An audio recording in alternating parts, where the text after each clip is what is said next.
નમસ્કાર પેન્શન ધારક મિત્રો, સ્વાગત છે આપનું આપણી આ યુટ્યુબ ચેનલ ન્યૂઝ વિથ ભાવેશમાં। તો જો તમે સરકારી કર્મચારી, પેન્શનર અથવા ફેમિલી પેન્શન ધારક છો તો આ સમાચાર ચોક્કસ તમારા ચહેરા પર સ્મિત લાવશે, કારણ કે રાજ્ય સરકારે મોંઘવારી ભથ્થું વધારીને લાખો કર્મચારીઓ અને પેન્શનરોને ફરી એકવાર રાહત આપી છે।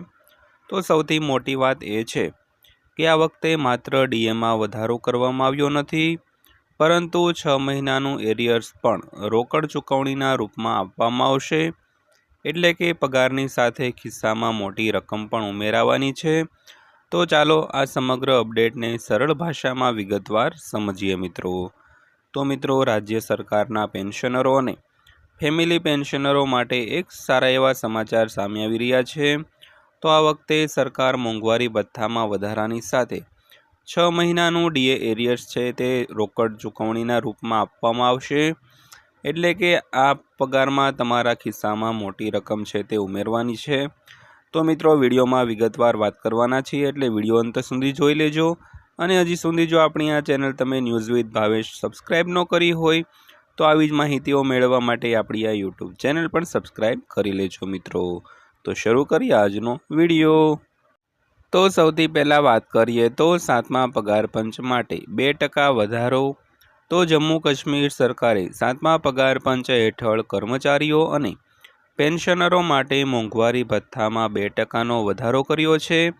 તો પહેલાં તેમનો ડીએ 53% હતો, હવે તે વધીને 55% થઈ ગયો છે।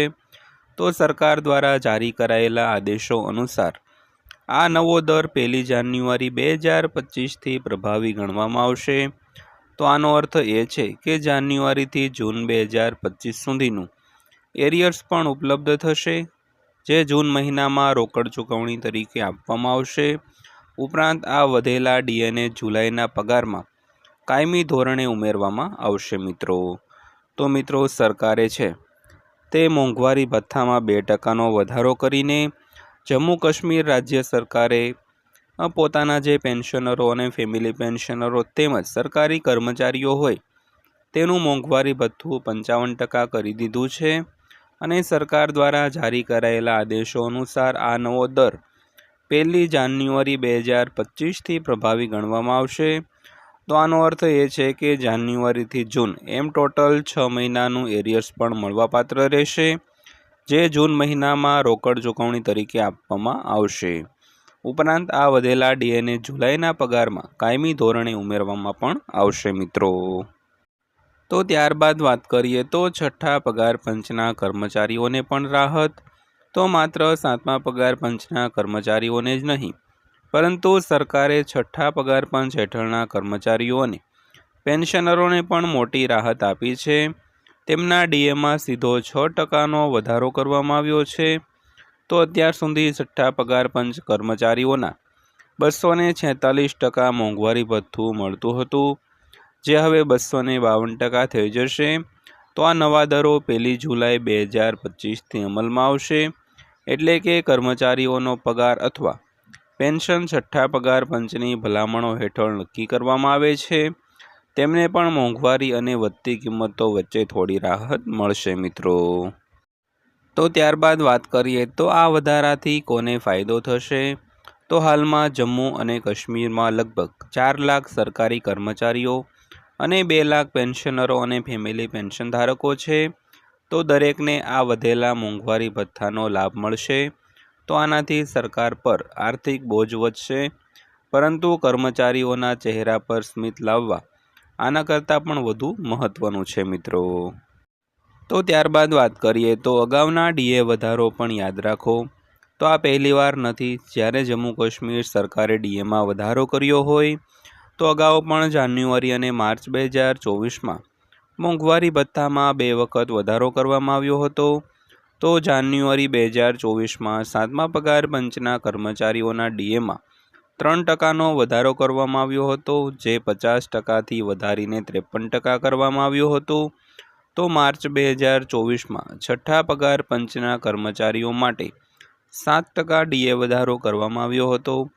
તો જેમાં તેમનો ડીએ 239%થી વધારીને 246% કરવામાં આવ્યો હતો। તો હવે તેમાં ફરી વધારો કરીને સરકારે સ્પષ્ટ કર્યું છે કે તે કર્મચારીઓની આર્થિક સ્થિતિને લઈને ગંભીર છે મિત્રો। ત્યારબાદ જોઈએ તો બાકી રકમ વિશે મહત્વની બાબત। તો આ વધારાની સૌથી મોટી વિશેષતા એ છે કે જાન્યુઆરી 2025થી જૂન 2025 સુધીનું એરિયર્સ પણ આપવામાં આવશે અને તે પણ રોકડ ચૂકવણીના રૂપમાં, એટલે કે 6 મહિનાના પૈસા એક સાથે ખિસ્સામાં આવશે, જે તહેવારો કે અન્ય જરૂરિયાતો માટે આર્થિક મદદ કરશે મિત્રો। ત્યારબાદ વાત કરીએ તો કર્મચારીઓની પ્રતિક્રિયા શું કહે છે। તો મોટાભાગના સરકારી કર્મચારીઓએ સરકારના આ પગલાંની પ્રશંસા કરી છે। તેઓ કહે છે કે વધતી જતી મોંઘવારીના યુગમાં ડીએમાં વધારો રાહત સમાન છે અને સરકાર સમયાંતરે તેના પર ધ્યાન આપી રહી છે। તો પેન્શનરો માટે પણ આ બોનસથી ઓછું નથી। ખાસ કરીને ફેમિલી પેન્શન ધારકો માટે આ મોંઘવારી ભથ્થું તેમના રોજિંદા ખર્ચાઓનું સંચાલન કરવામાં મદદરૂપ સાબિત થશે મિત્રો। તો ત્યારબાદ વાત કરીએ તો આગળ શું અપેક્ષિત છે। તો હવે સવાલ એ થાય છે કે શું ભવિષ્યમાં પણ ડીએમાં વધારો થતો રહેશે। તો જવાબ છે હા, કારણ કે કેન્દ્ર અને રાજ્ય સરકારો દર 6 મહિને ફુગાવાના આંકડાઓને આધારે ડીએમાં સુધારો કરે છે। તો આગામી ડીએ સમીક્ષા જુલાઈ 2025 પછી ફરીથી શરૂ થઈ શકે છે। જો ફુગાવાનો દર ઊંચો રહેશે તો કર્મચારીઓને વધુ એક વધારાની ભેટ મળી શકે છે। તો જમ્મુ અને કાશ્મીર સરકારનો આ નિર્ણય માત્ર આર્થિક રાહત જ નથી, પરંતુ કર્મચારીઓ અને પેન્શનરોની સરકારની પ્રાથમિકતા હોવાની ખાતરી પણ આપે છે। તો દર વખતની જેમ આ વખતે પણ ડીએ વધારો લાખો ઘરોમાં ખુશી લઈને આવ્યો છે।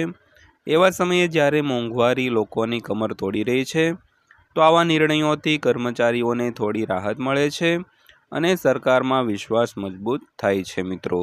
તો મિત્રો, વિડીયો અંત સુધી જોવા બદલ આપનો દિલથી આભાર।